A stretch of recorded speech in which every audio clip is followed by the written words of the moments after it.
What's up, YouTube? This is JagPaw, aka JagPaw, bringing you a game review and let's play with a few of my good friends. This is Sacred Citadel. Looks pretty cool. It's a game by Southend Interactive, commissioned by Deep Silver Games.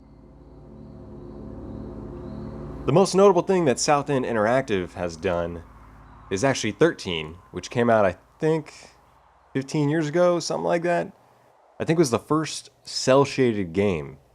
Pretty fun. I definitely enjoyed it when I was a much younger lad playing 13.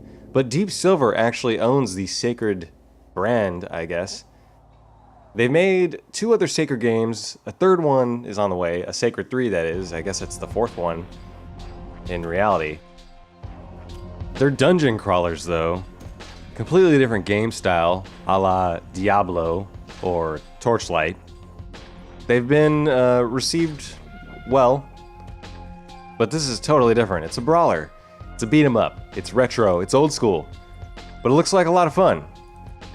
So let's get on with it. This is some Let's Play footage to start you off with a couple of my friends, Nothing SPL, Bitchnug, and Tony.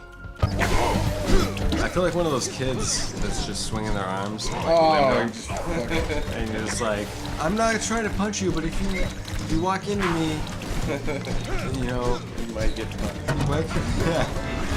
Oh, like one of those things not my fault. At a punk rock show, right? Yes, kind of like that too, except without the announcement. Yeah, you just kind of go. Yeah, it's just,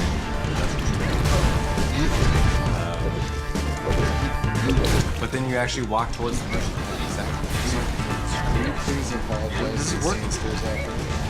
I will not. I didn't say it. So, let's start with the good things. First of all, the graphics are great. I really love the look of this game. Big bold areas with like this kind of gradient shading effect. It looks really pretty. There's lots of different kind of areas. You know, they mix it up. They did a pretty good job. All things considered, it's not a very huge game or anything. The sound effects, the music, all very appropriate. You know, kind of reminds me of a fighting game minus all the little dialogue interjections. Going for it. Yeah, probably part of a mercenary group. You see a lot of them around these days. Could be returning from the Battle of Brave Rock. The town is under attack! Run to the hills! Run for your lives! Sweet maiden tribute right there. Run to the hills. That was an amazing harmony. Glad we're getting this on video. All right, so X is a combo. All right, I can do combos. Danger, Mash. dude. By mashing. Mash X. Good old-fashioned mashing X.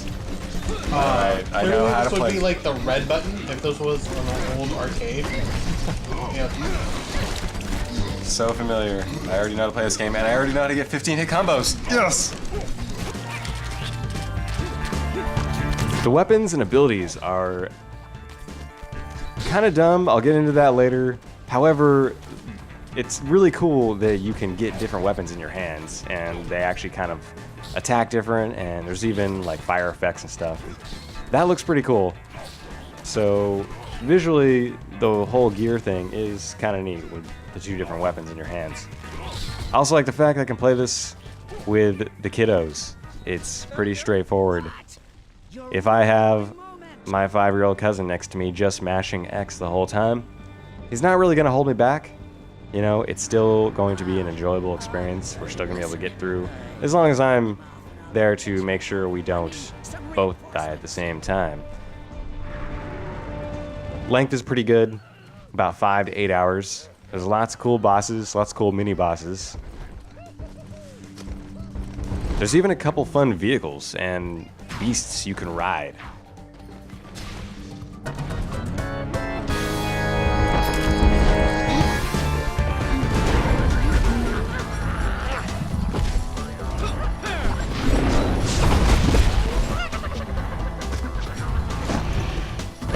So, on to the downsides. Well, the RPG elements. I'll start with that. they're kind of pointless. There's not really that much of a sense of progression. You just kind of feel like you're just getting overpowered in a way. And it doesn't really make much sense.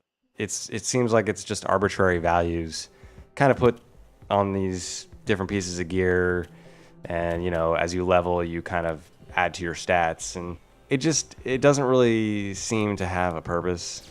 I feel like a game like this just doesn't need that. Just math, numbers. Hey, the numbers get bigger, therefore you're getting stronger. It doesn't really serve this concept at all, in my opinion.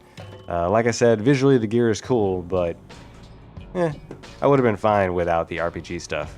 Potions, crystals, buffs, things like that, that could be interesting, but the leveling, could do without. Beyond that, the dialogue, the voice acting is pretty terrible. Awaken! Awaken from your eternal interment! You! Leave this swamp or suffer greatly. I have some nasty surprises in store for you. It doesn't really serve the story that well, which is bland to begin with.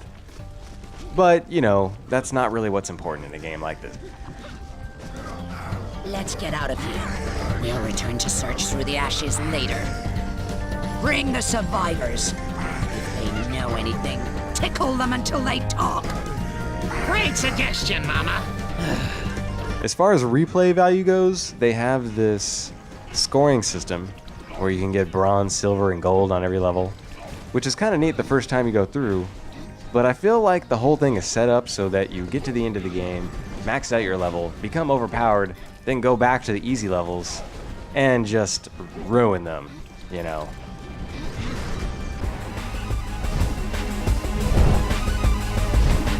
Aside from that, it is kind of buggy, especially if you're playing online, trying to play with some friends.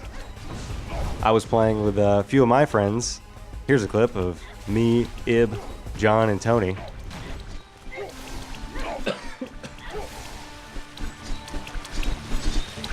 One big issue we had was with the game staying in sync. We would have moments where one person would be fighting this enemy that no one else could see, and everybody else would be trying to go forward, and your retard friend was just like fighting the air, except they're getting combo points. What?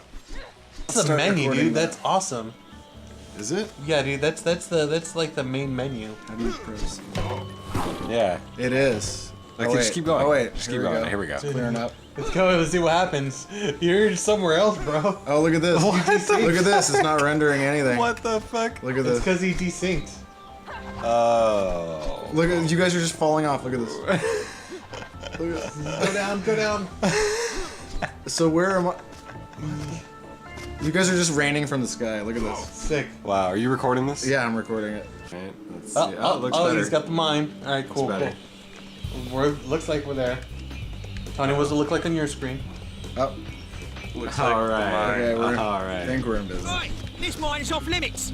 Hey, this mine's off limits. Fuck you. So it must be a British development. Since they have British actors, right? Is that what it sounds like? Kind of. British. British. There's a lot of accents over there, man. It's insane.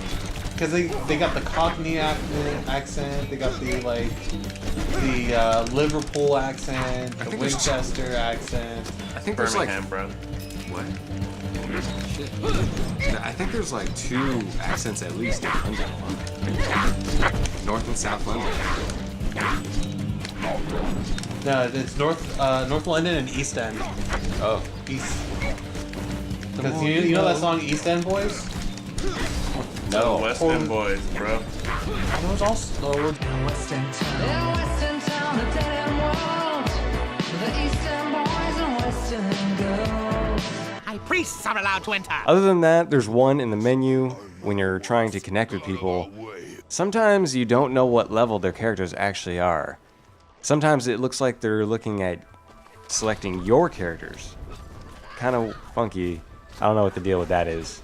But it's not the end of the world. If you get in a game with somebody who isn't the same level as you, it's really easy to have one catch the other person up. just going through like one high level. You'll just struggle one time and for a few minutes, and you're leveled. In conclusion, I had fun playing this game. There's lots of little simple ways you can get through it. It's definitely a button masher, but there's enough variety in the enemies, especially in the later levels, that it keeps it pretty interesting. Despite all the downsides, the fantastic artwork and fun enemies, cool vehicles you could take, and overall nostalgic joy, I guess, made this game a really fun experience for me. And I'll probably get the DLC, which is already out, I guess, which is questionable, I have to admit.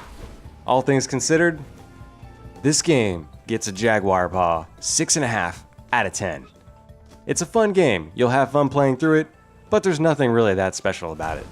It's worth the $15 you pay for it, so if this is your thing, go for it.